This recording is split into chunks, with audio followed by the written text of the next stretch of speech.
Hi, beautiful ones. I'll just wait a moment to see if anyone's going to hop on. This live has just been guided by watching a lot of people's struggles, particularly recently, around death. It seems a lot of people are losing a lot of loved ones and they're not really coping with that. So just coming in today to have a chat about that and hopefully ease some of that grief. So for those of you that haven't met me yet and don't know me, I'm Sarah Lyons. I'm the founder of Sarah Chakra Clearing, and I help struggling souls end the suffering through releasing blocks, limiting beliefs, clearing your body on energetic level, and just be able to live in that state of whole and completeness, feeling love and peace. So give it another tick. Yeah, so like I said, today we're talking about death.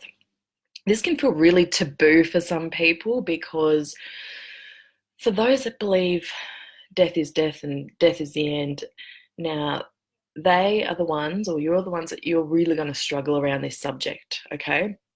But I'm here to tell you what I have come to believe over the years through experiencing death of loved ones, throughout my spiritual awakening process, and hopefully this can really help some of you. So first of all, I just want to say that death isn't death. I know it's a word that we've come to use as humans on this earth, but you were around long before you came to earth, yeah? You've lived multiple lifetimes. Your soul is infinite. You can't die. Those that you've lost, yes, they are not here on our physical realms anymore, but they're not gone. They're simply another dimensional realm, or whatever you want to call it. We are still able to connect in with those loved ones. You might, after someone's passed, they might come to you as thoughts. You just start thinking about them out of nowhere. You might smell something that connects you to that person. You might have dreams about that person. Well, that is how a spirit loves to come to us in our dreams, because it's non-threatening and they know it won't scare us. So, like I said, I'm just urging you to think a different way. I don't even call it death. I call it transitioning. You can call it whatever you like, but we do. We don't actually die. We transition to another place. We're not gone.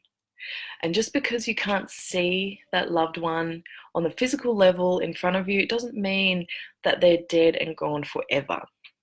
They will exist for eternity, as you will.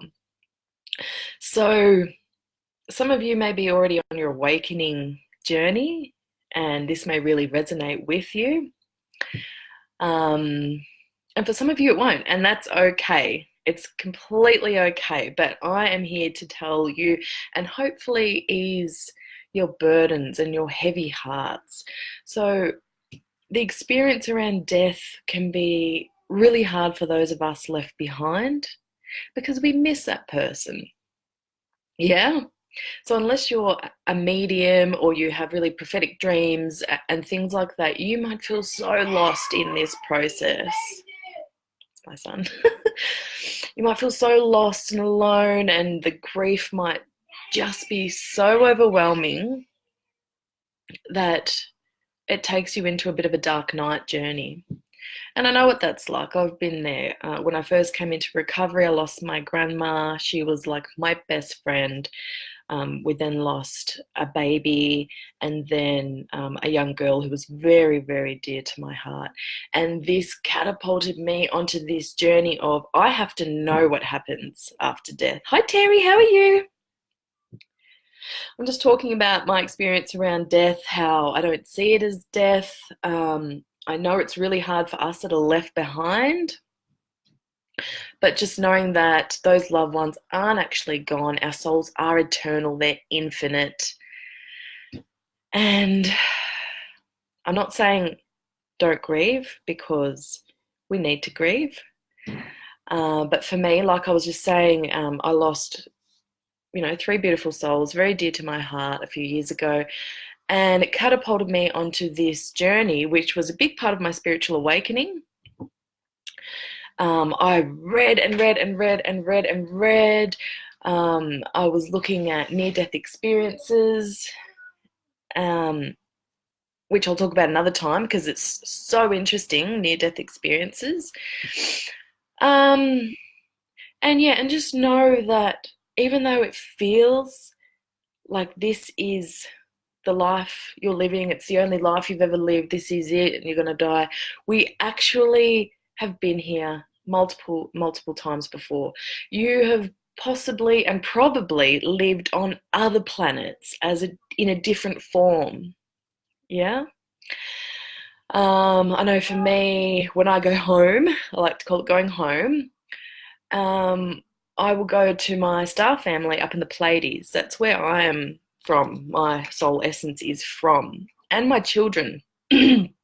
My son is definitely a star seed. My eldest girl, she's a star seed, and we tend to come and incarnate in our soul families. So the people that are your family now today, the ones that are here, the ones that aren't here, you've probably incarnated all before at different times, different periods on earth. Um, like your son might have been your mother. It can feel bizarre, but understanding this really helps take the fear out of this process of death. Yeah. So I'd love to know if anyone has questions around this. I actually really love this topic. And I don't mean to be disrespectful to those of you that may be mourning at the moment. Like I said, I've been through this process. There does seem to be a lot of people losing clumps of people in their lives. And I just want you to know that they're not gone. They're not gone. What else was I going to say? Oh, yes. Another thing, you might find it taboo, but we choose when we go. Yes, maybe not consciously, but on a super conscious level, like before you were even born, before you even incarnated here, you sat down with your light team and you discussed what major lessons you were going to learn in life, what family you were going to be born into. You chose your parents, but you also chose 2 to 3 exit points. Yeah? Exit points as in going home. So for some, they may not even make it outside of the womb. And I've experienced that. For some, it may be as babies. For some children, some adults. There's a lot of stories about children or adults that have been in major accidents and they chose to stay in afterlife because it would have caused their family so much pain and grief looking after them as a vegetable, Some choose to stay, giving that opportunity for an exit point. They choose to stay because they haven't learnt their lessons or they're here to help others learn their lessons. So when you think about, you might be thinking, oh, what about babies that die? It's just not fair. And that's true. But that baby, as a mature soul, chose this experience. And they chose this experience for their soul growth and for yours, or whoever may have lost this child. So for me too, losing my baby was one of the biggest things that's ever happened to me in regards to my spiritual awakening. And she taught me patience. She taught me a lot of things around that experience. And this isn't a child that I've had a miscarriage with and she's gone. She's still there. She's still in the other realms. She tried to come back again. Didn't work out. Yeah.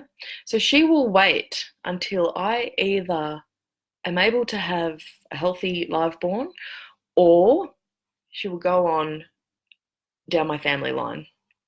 So probably to my eldest daughter. I believe that's a feeling I get. It's a feeling my daughter gets. She's pretty in tune. Yeah, and this just really, knowing this helps you take the deep pain away. I know it did for me. And I'm not expecting you just to not be sad. We're humans. We need to experience these emotions, as crappy as they can be sometimes.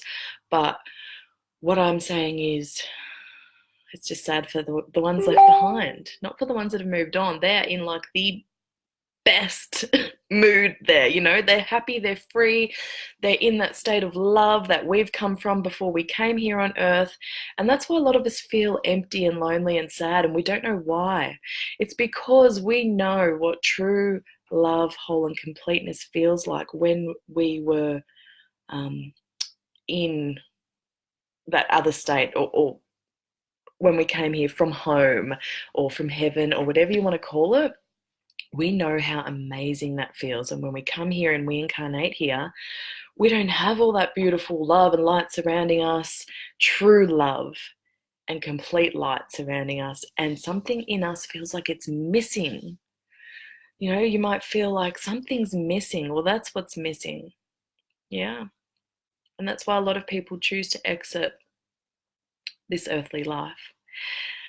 And that's okay. It's all the journey of life and experiencing life and death and emotions and everything. So I really hope this has helped someone today. I don't know if it has. Hey, Nick, how are you, darling? If you really want to feel that feeling of oneness, of home, because we can replicate this feeling, pardon me, we can replicate this feeling of being at home, of feeling at home, of feeling whole and complete and love, true love from within. I really urge you to take a look at the Ascension School. We're starting today. You won't be missing anything. All the replays are going to be available in the group. I really urge you to contact me about that, because we are going to be diving into the most beautiful, magical rituals, journeys, meetings with our spirit teams, merging with our higher self, and it's going to be a really beautiful process. So PM me if you want to know more about that. If you want to enroll, let me know. I believe that can really help you on your journey. So many, many blessings to you all. Namaste.